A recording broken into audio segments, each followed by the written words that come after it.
Você está sofrendo? Está doendo? Eu não vim dizer para você, ei, finge que não está doendo. Porque Jesus vai tirar de você toda a dor. Não, Ele não veio te proporcionar um anestésico. Ele veio te proporcionar consolo. Sabe? Eu sou médico. E aí tem uma especialidade médica que eu acho que é a mais poderosa de todas. Gente, tem algum anestesista aqui? Eu não conheço uma especialidade médica tão poderosa quanto a anestesiologia. Ele apaga você. Tira a sua dor. Pode te cortar de cima até embaixo que você nem vê. Se eu fosse Deus, eu ia falar assim: eu não vos deixarei órfãos.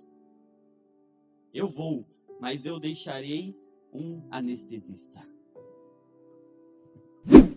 Seria muito legal. Imagina pregar o evangelho. Tá sofrendo? Tá doendo? Vem para Jesus.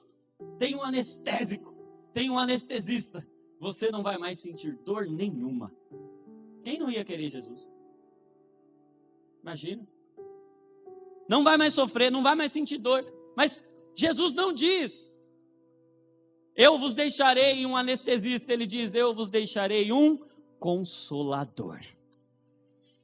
Porque o anestesista tira de você a dor. O consolador está com você em meio à sua dor. Sabe por quê? Porque a dor para esse tempo é necessária. Porque a dor nos avisa, sabe que em cada rosa linda, maravilhosa, que nós encontramos em um lindo jardim dessa terra, tem um espinho. Para quê? Para te lembrar que você não é desse mundo. Que nós não estamos no lugar que fomos feitos para estar. A dor nos avisa que essa não é a nossa realidade última. Mas há uma promessa, a promessa não é: ei, eu vou dar a vocês uma lente anti-lágrimas. Imagina. Apocalipse 21 não podia dizer: quem crê em mim, eu vou dar uma lente que impede você de chorar. Mas a promessa de Apocalipse 21 é: eu enxugarei dos seus olhos todas as lágrimas. Não é você não vai chorar, é eu vou colher cada lágrima, eu vou enxugar com a minha própria mão. E tem uma coisa, eu vou transformar essas lágrimas em louvor. E eu vou fazer essa experiência de trauma virar um grande testemunho, e essa ferida virar uma experiência que vai gerar fé em muitas e muitas pessoas, porque agora não é mais sobre reprimir nada, é sobre redimir tudo.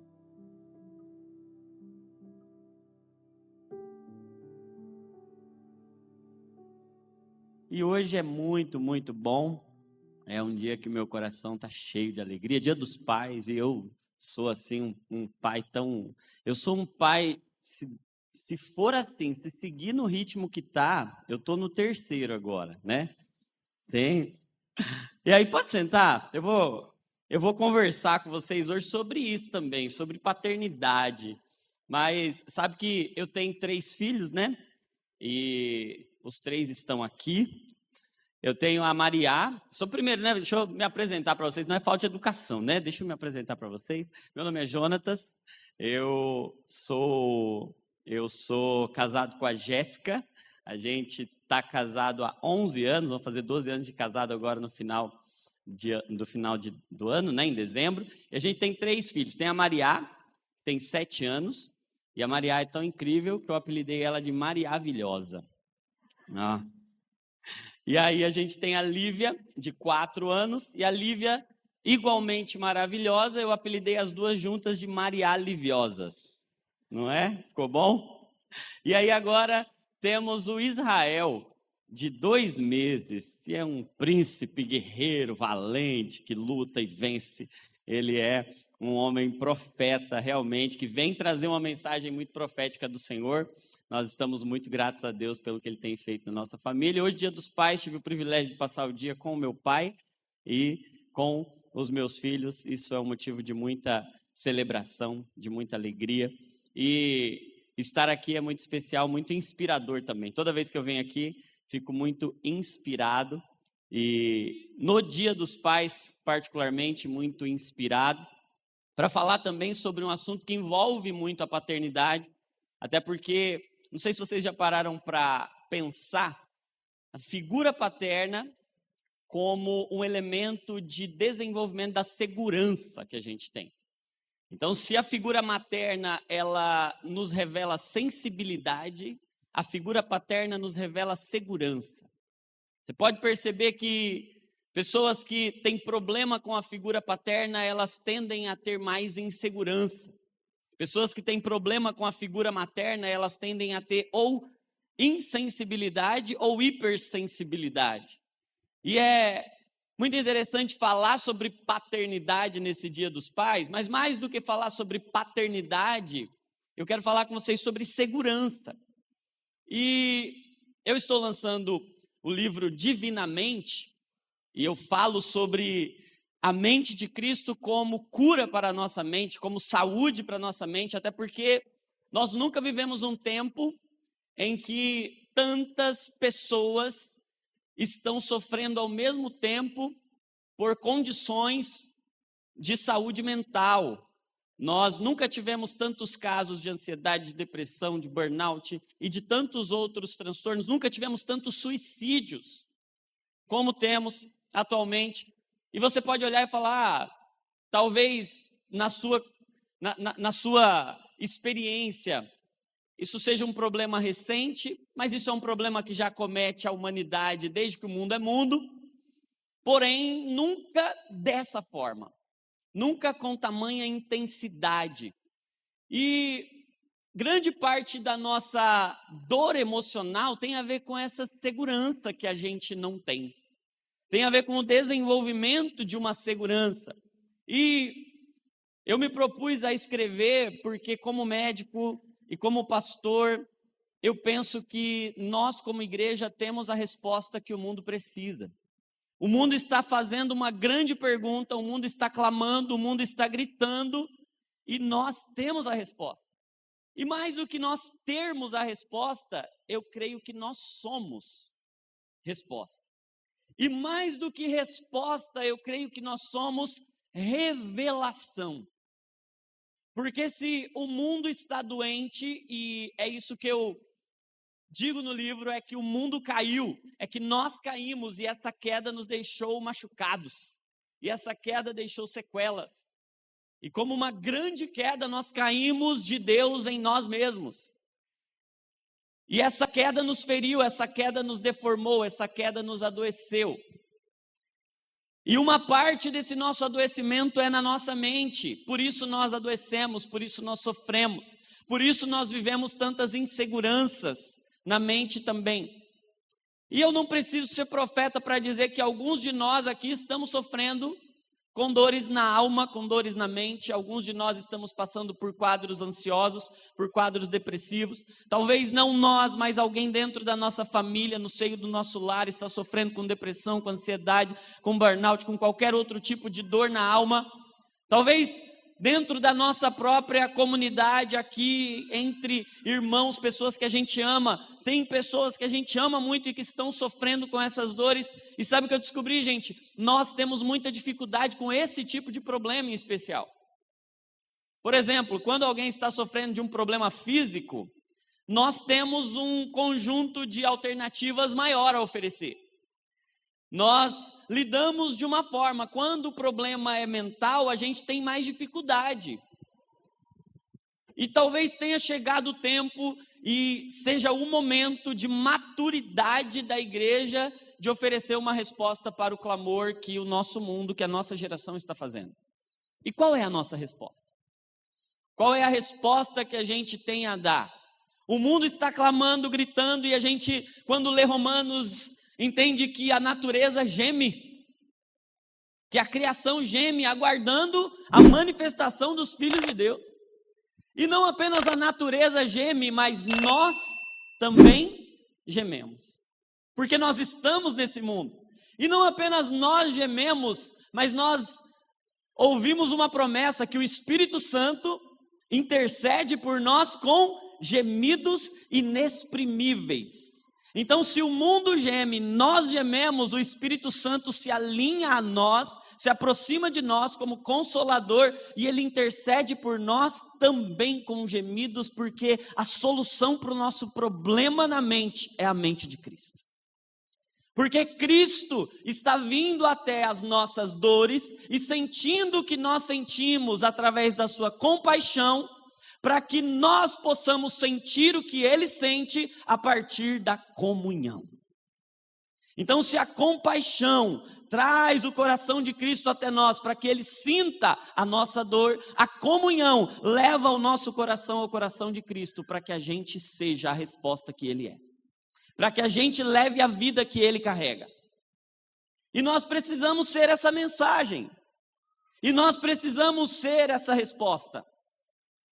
Mas a real é que quando a doença chega na nossa casa, quando a doença chega na nossa família, quando a doença chega em nossas comunidades, a dor nos cega para muitas das verdades que a gente crê. E eu gostaria de pensar com vocês hoje sobre uma história bastante conhecida para entender um pouco mais desse tema do sofrimento, do adoecimento, mas eu não quero falar sobre doença, eu não vim aqui pregar sobre doença, apesar de que médico, se não fala de doença, o povo fala, ih, esse médico aí, não. Se não passa um remédio também, isso aí não presta muito não. Se não passa um monte de exame. Mas eu vim falar não de doença, eu vim falar não de sofrimento, eu vim mostrar qual é a nossa resposta. E eu vim apresentar para vocês, não doença, eu vim apresentar o que é saúde mental. E saúde mental é pensar o que Cristo pensa, sentir o que Cristo sente e desejar o que Cristo deseja. Ele é a cura para nós. Mas para falar de saúde, nós vamos precisar entender qual é o nosso ponto de partida, e o nosso ponto de partida é sofrimento. O ponto de partida de todos nós é que nós não estamos onde precisamos estar ainda, não somos quem precisamos ser ainda, aguardamos, estamos nesse período de espera, entre o já e o ainda não, porque o reino de Deus já está em nós, mas nós ainda o aguardamos, e nós vivemos entre esses dois mundos, entre o agora e o porvir. Então, ao mesmo tempo, eu estou curado de tudo, porque eu tenho a Cristo e eu tenho a vida, mas eu padeço. E onde Deus está quando eu padeço? Onde Cristo está quando nós estamos padecendo? E eu gostaria de meditar com vocês sobre o famoso texto de Jesus e Lázaro, em João capítulo 11. João capítulo 11. Se você pode me acompanhar nessa leitura. João capítulo 11. Se você achar, eu estou com a NVI aqui, nova versão internacional. Se você achar, me acompanha aí. João 11. Diz assim: havia um homem chamado Lázaro. Ele era de Betânia, do povoado de Maria e de sua irmã Marta. E aconteceu que Lázaro ficou doente. Maria, sua irmã, era a mesma que derramara perfume sobre o Senhor e lhe enxugara os pés com os cabelos. Então as irmãs de Lázaro mandaram dizer a Jesus: Senhor, aquele a quem amas está doente.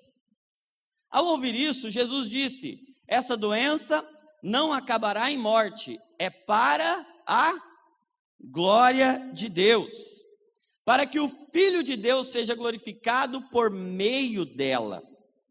Jesus amava Marta, a irmã dela, e Lázaro. No entanto, quando ouviu falar que Lázaro estava doente, ficou mais 2 dias onde estava. Depois disse aos seus discípulos: vamos voltar para a Judéia. Estes disseram: mestre, há pouco os judeus tentaram apedrejar-te, e assim mesmo vais voltar para lá? Jesus respondeu: o dia não tem 12 horas? Quem anda de dia não tropeça, pois nele não há luz. Quem anda de noite tropeça, pois nele não há luz. O dia não tem 12 horas, quem anda de dia não tropeça, pois vê a luz deste mundo. Quando anda de noite, tropeça, pois nele não há luz. Verso 10. No 11, depois de dizer isso, prosseguiu dizendo-lhes: nosso amigo Lázaro adormeceu, mas vou até lá para acordá-lo. Seus discípulos responderam: Senhor, se ele dorme, vai melhorar. Jesus tinha falado de sua morte, mas os seus discípulos pensaram que ele estava simplesmente falando do sono. Então lhes disse claramente: Lázaro morreu, e para o bem de vocês estou contente por não ter estado lá, para que vocês creiam, mas vamos até ele. Então Tomé, chamado Dídimo, disse aos seus discípulos: vamos também para morrermos com ele. Ao chegar, Jesus verificou que Lázaro já estava no sepulcro havia 4 dias. Betânia distava cerca de 3 quilômetros de Jerusalém, e muitos judeus tinham ido visitar Marta e Maria para confortá-las pela perda do irmão. Quando Marta ouviu que Jesus estava chegando, foi encontrá-lo, mas Maria ficou em casa. Disse Marta a Jesus: Senhor, se estivesses aqui, meu irmão não teria morrido, mas sei que mesmo agora Deus te dará tudo o que pedires.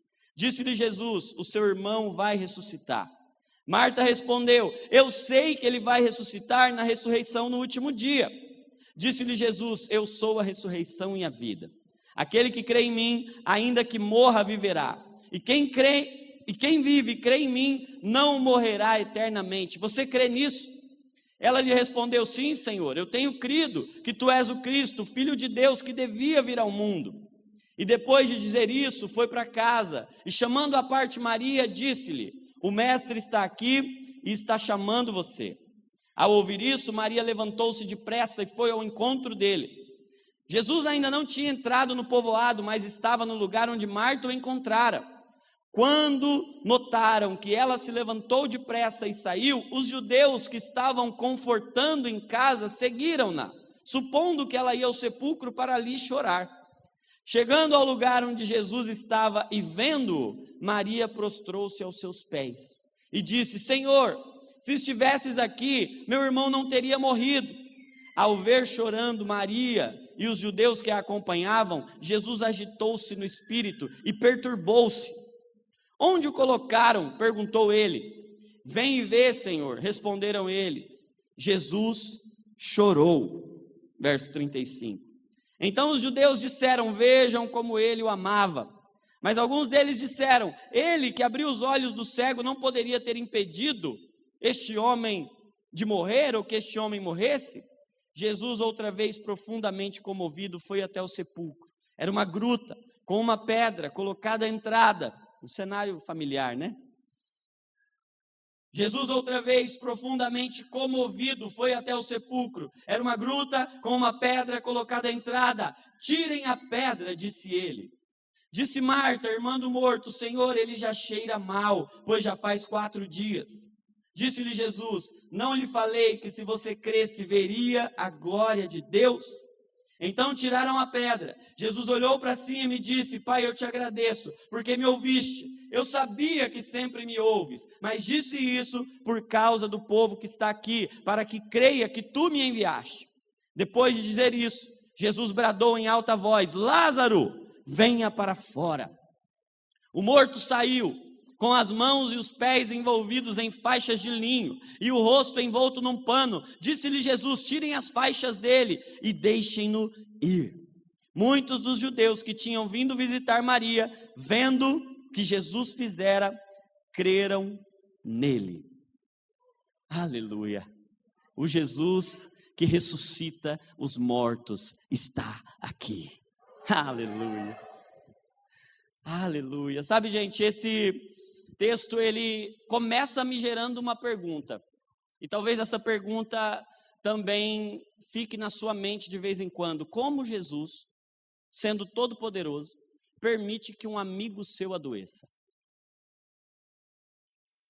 Se eu tenho poder para evitar um mal a alguém que eu amo, eu evito. E isso dá um nó na cabeça de muitos de nós, e talvez essa pergunta seja uma pergunta que a gente tem que responder. Como Jesus permite que alguém que ele ame passe pelo sofrimento? Por que amigos de Jesus adoecem? Por que amigos de Jesus sofrem? Porque eu, gente, vou falar a real para vocês. Se algum desconhecido fala, ó, seguinte, estou precisando da sua ajuda, eu falo, vou ver. Mas Jesus, quando um desconhecido pedia ajuda dele, ele ia lá e ajudava. Você conhece a história do endemoniado gadareno? O cara era endemoniado, todo atrapalhado, a vida toda torta. Mas Jesus resolve o problema dele. Tem o cego, tem o paralítico, tem um monte de gente que não tinha relacionamento nenhum com Jesus. Aí eles adoecem, procuram Jesus. O que Jesus faz? Cura. Aí os amigos de Jesus, Marta, Maria e Lázaro, sempre recebem Jesus em casa. Estão ali, sempre servindo.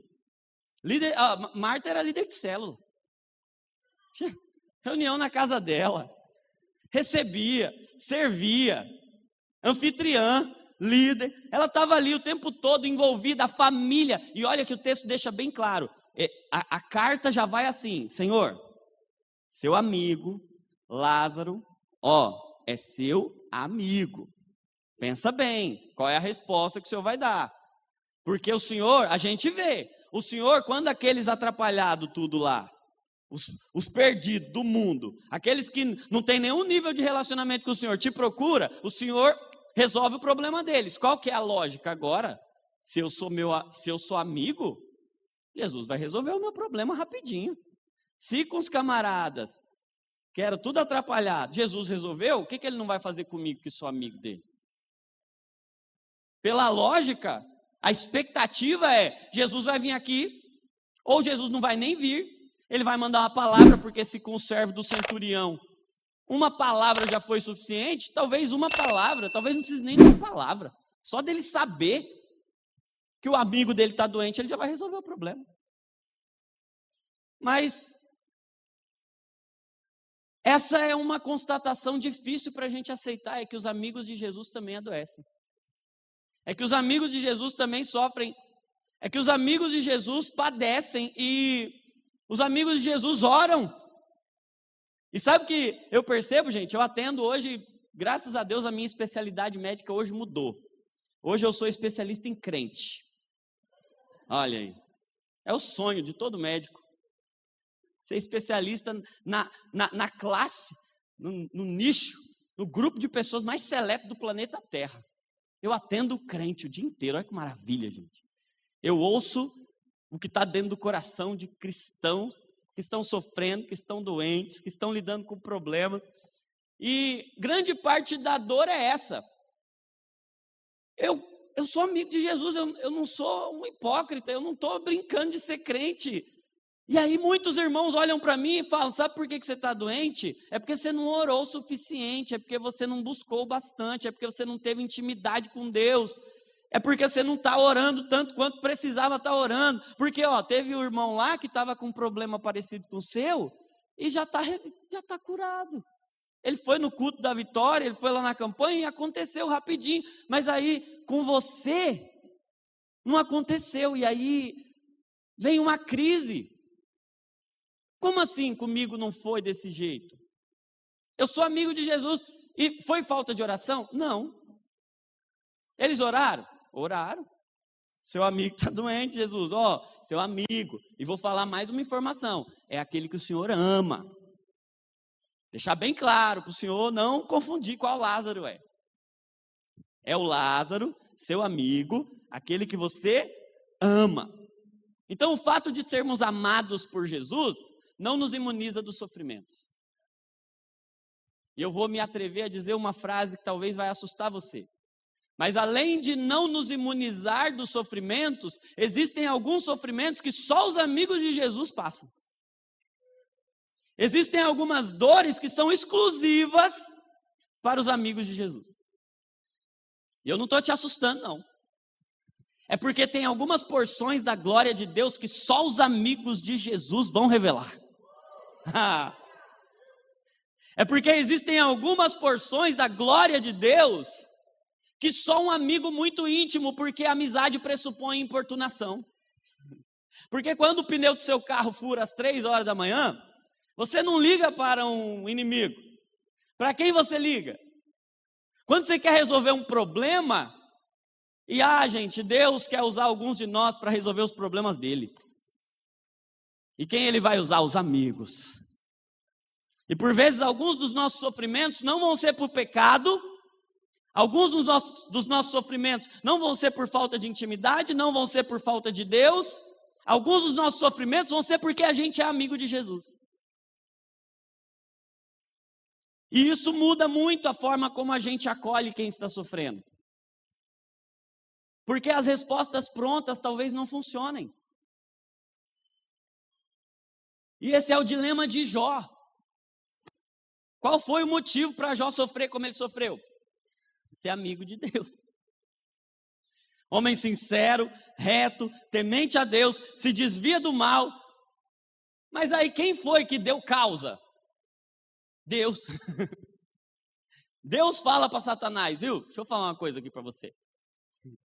Da onde você está vindo? Estou passeando aí pela terra, estou observando, estou checando como é que está a maldade do mundo, estou fazendo um bom trabalho, olha, estou orgulhoso de mim mesmo.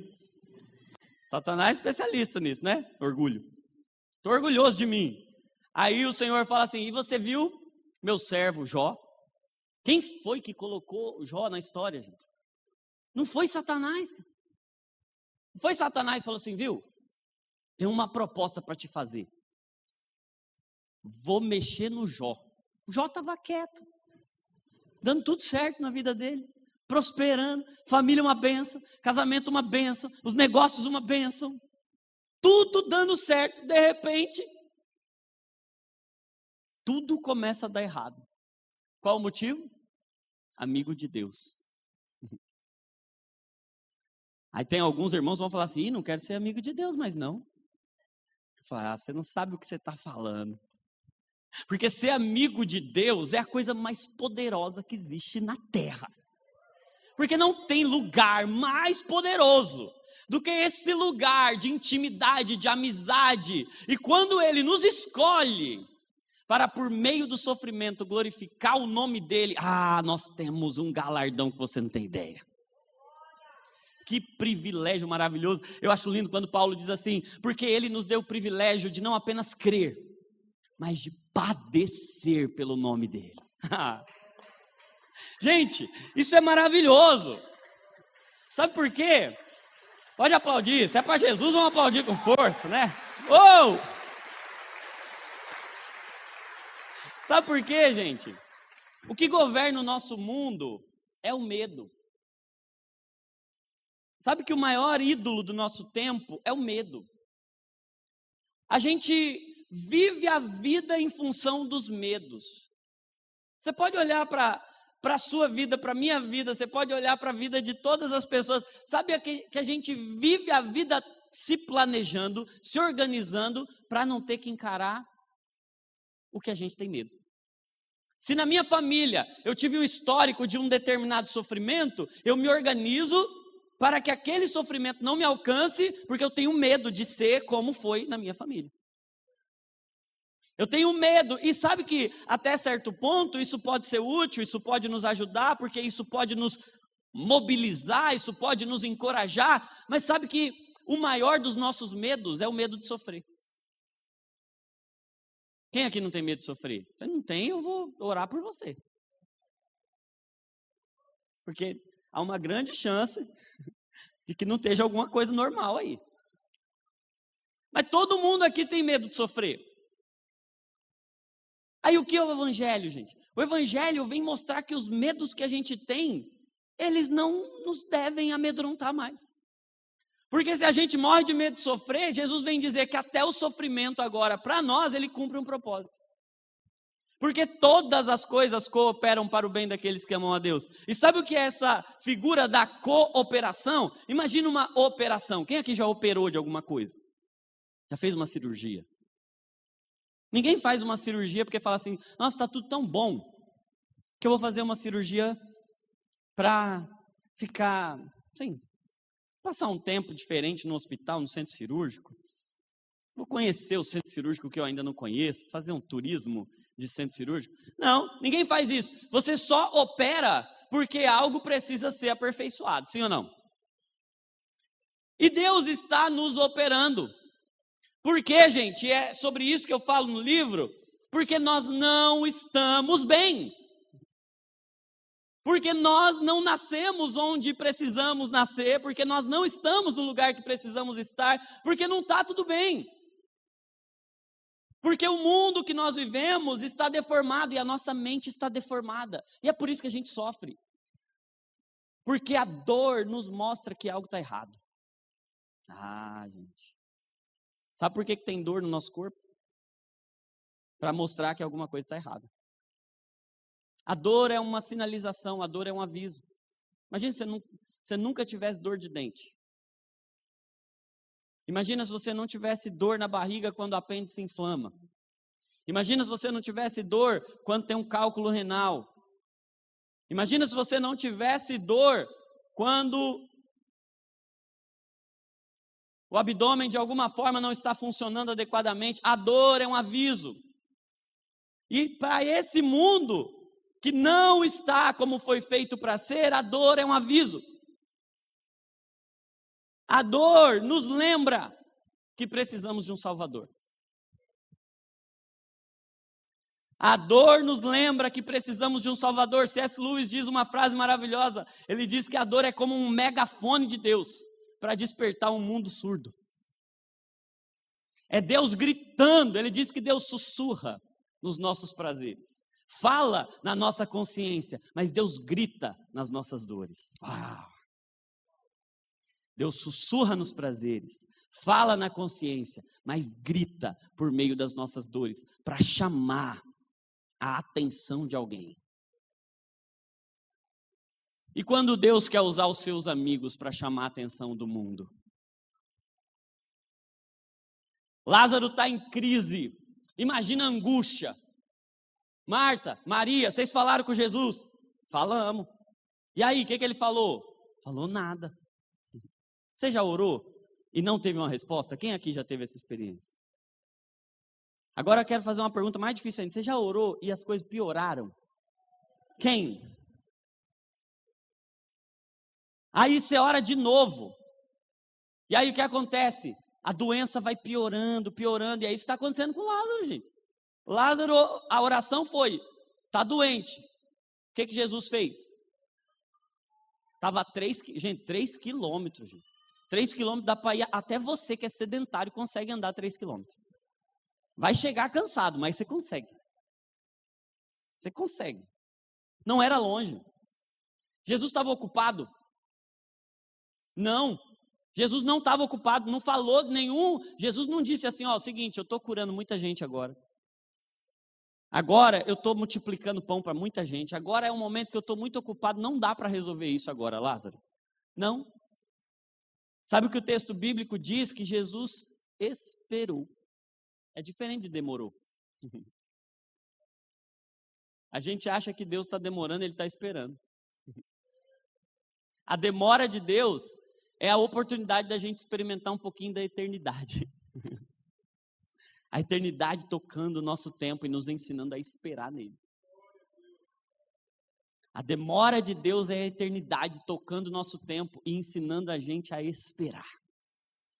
Porque nada é tão poderoso quanto um crente que aprendeu a esperar. Porque esperar em Deus é um tratamento para a nossa ansiedade. Que quer tudo para ontem, para agora. E, gente, esse nosso estilo de vida corrido, agitado, isso está nos matando, sabia? Por que a gente está adoecendo cada vez mais? Porque a gente também nunca viveu num ritmo tão acelerado. A gente achou que Jesus agora mudou. Eu sou a corrida, a verdade e a vida. Não é a corrida, é o caminho. Eu sou o caminho, a verdade e a vida. Gente, Deus chamou Abraão não para correr com ele, para andar com ele. Deus chamou Enoque não para correr com ele, mas para andar com ele. Deus continua nos chamando para andar com Ele. Enoque andou com Deus, porque Deus está andando, Deus não está correndo. E a gente vive na correria. Mas sabe qual é a grande dificuldade? É que a gente vive na correria deixando Deus para trás. E decepcionado porque a gente achou que Deus devia fazer do nosso jeito. Mas sabe qual é a realidade? É que Deus nos frustra.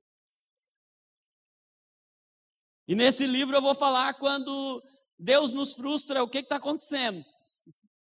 E sabe o que eu descobri? Que quando Deus nos frustra, quando Deus nos decepciona, a frustração é um jeito de Deus dizer, eu tenho algo melhor. Vou repetir isso. A frustração é uma forma de Deus dizer, eu tenho um jeito melhor.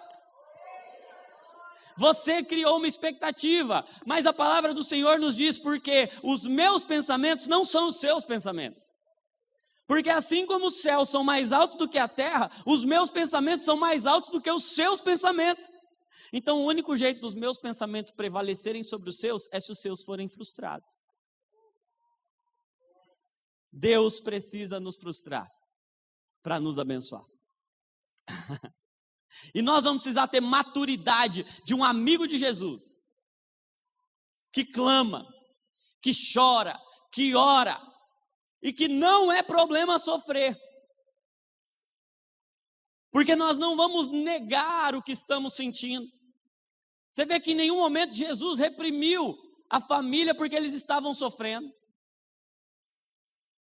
Sabe, se fosse eu ia chegar assim para Jesus e falar assim, eu ia chegar para a família, imagina se eu fosse Jesus.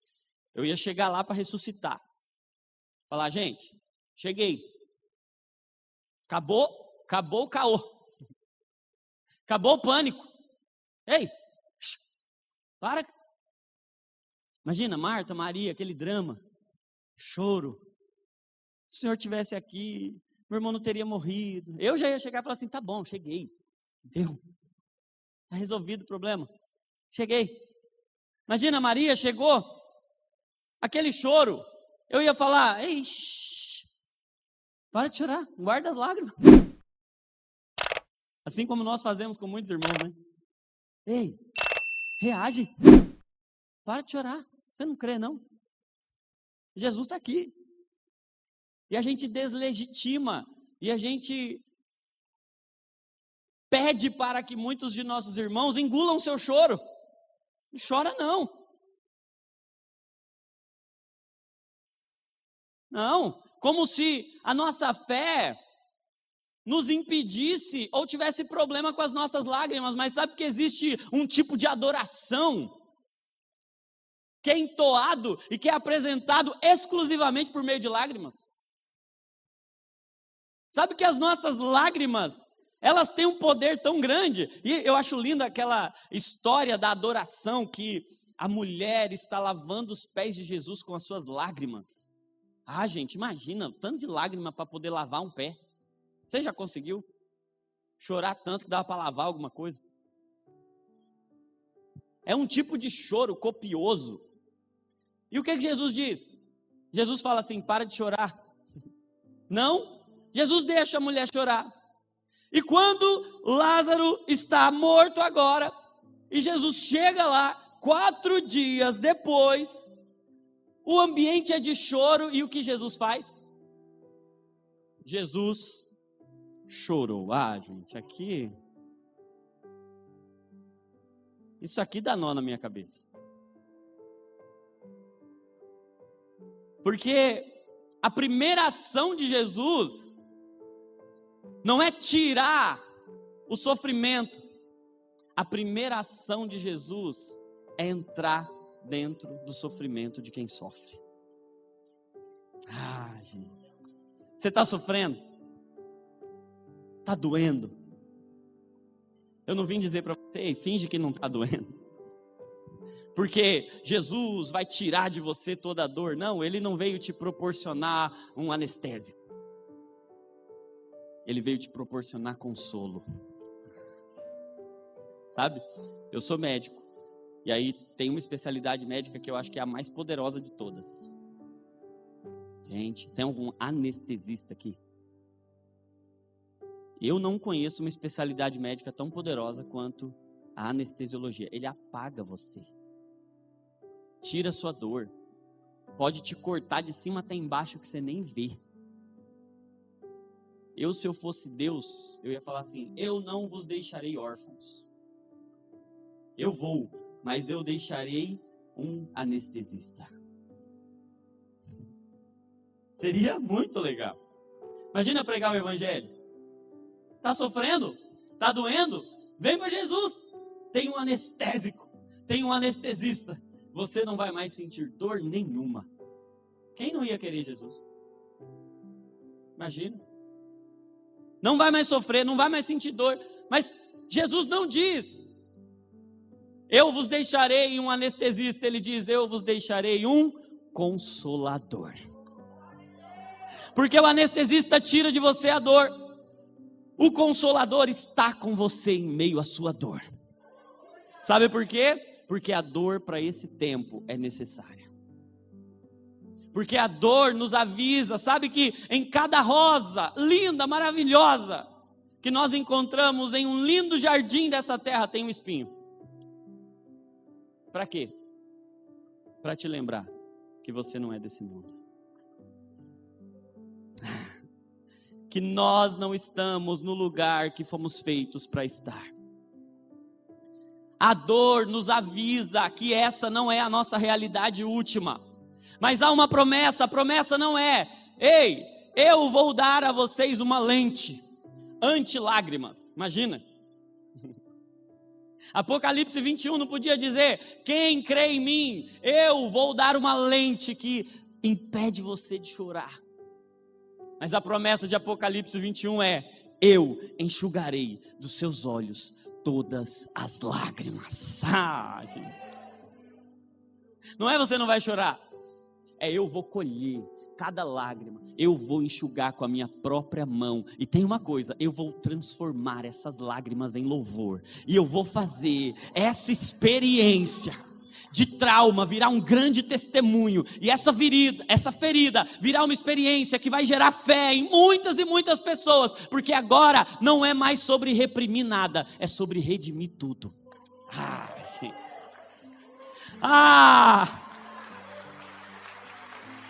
Não é sobre reprimir. Ei, engula o choro, pare de chorar. É sobre dizer: se você está chorando, Jesus chora com você.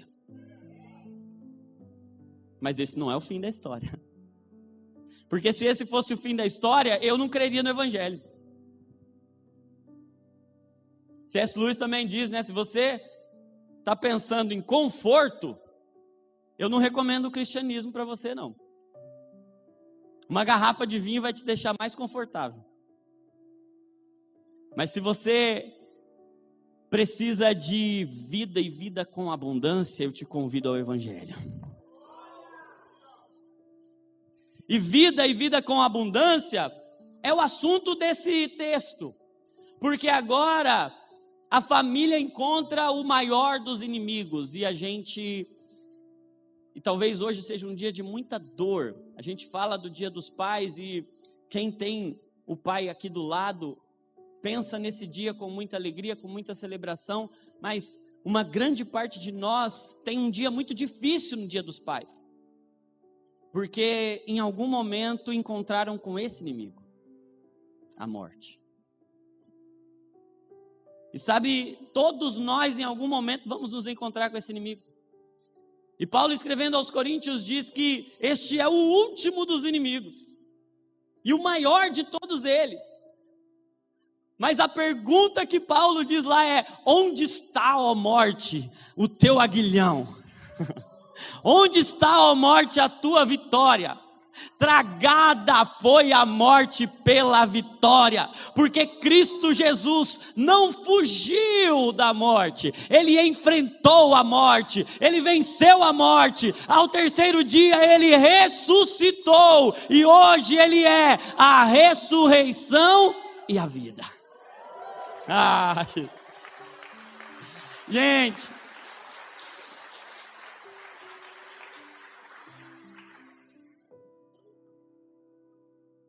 Ele diz: eu sou, e é nesse texto que ele diz: eu sou a ressurreição e a vida.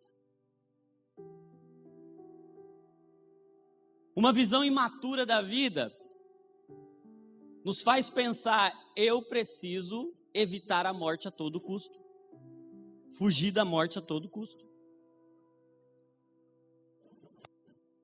E, gente, não dá pra gente falar de morte de qualquer jeito.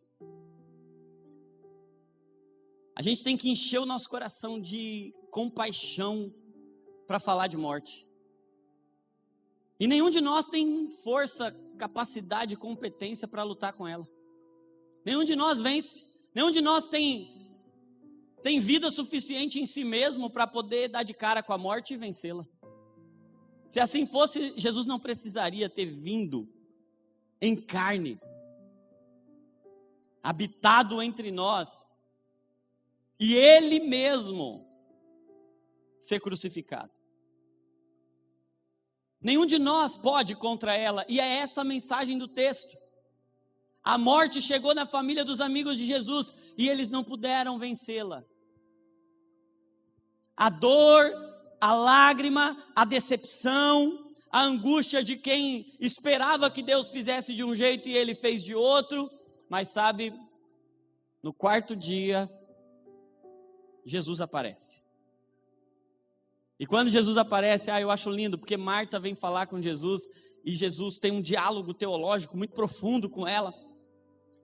Mas Maria vem falar com Jesus. A Maria. A Maria era aquela que havia se derramado sobre os pés de Jesus e lavado os seus pés. E Maria tinha um relacionamento com os pés de Jesus.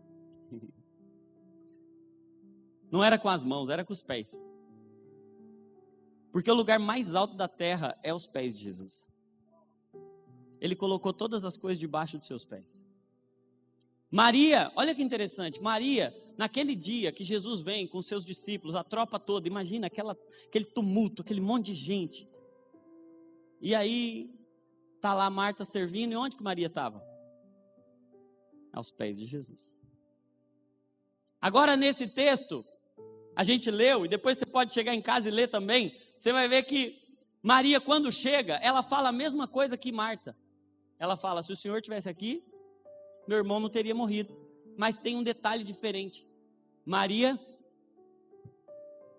aos pés de Jesus, ela diz: se o Senhor estivesse aqui, o meu irmão não teria morrido. Você conhece o fim da história? Você sabe que Jesus ressuscitou Lázaro. E depois de um tempo, Jesus volta para Betânia. E aí Lázaro está sentado com Jesus. Marta está onde? Servindo. E Maria está onde? Aos pés de Jesus. Porque isso é segurança. Segurança, estabilidade, não é não passar por situações extremas. Estabilidade é no dia mau ou no dia bom estar aos pés de Jesus. Saúde não é não ter um problema. Saúde é independente do problema, eu estar aos pés de Jesus. Porque, gente, grava isso no seu coração. Se você estiver escrevendo, escreva isso. As nossas circunstâncias não devem mudar a nossa posição, mas a nossa posição pode mudar qualquer circunstância. Eu vou repetir isso para você gravar no seu coração. As nossas circunstâncias, o enterro, a festa, a correria, não pode mudar o nosso posicionamento. Mas o nosso posicionamento pode mudar todas as nossas circunstâncias.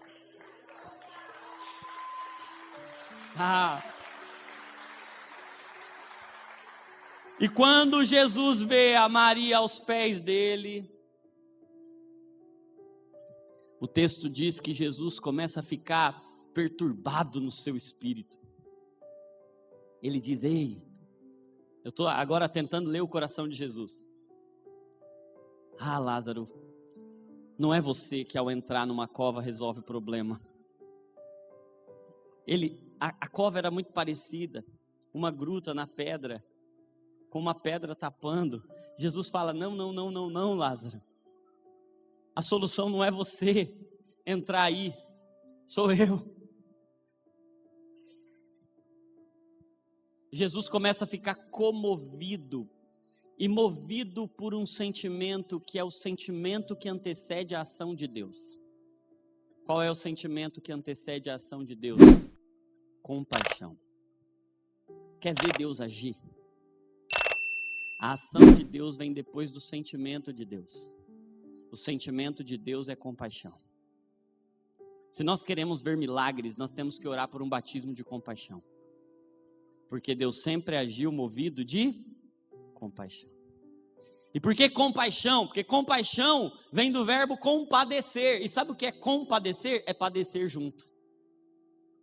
Porque nós vamos sofrer, mas nós não vamos sofrer sozinhos. A promessa do Evangelho não é que a gente não vai sofrer. A promessa do Evangelho é que a gente não vai mais sofrer sozinho. Não, sozinho não. Jesus vem. E quando Jesus chega, gente, ele chegou. Ele chorou. Mas ele falou: a morte não dá a última palavra aqui.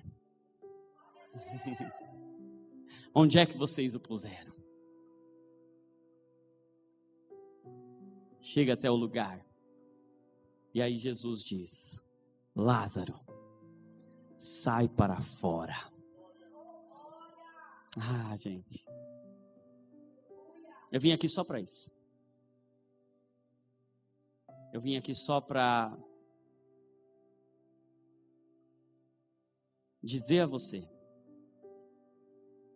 que o mesmo Jesus, que há 2000 anos atrás em Betânia, ecoou essa frase diante da morte: Lázaro, sai para fora.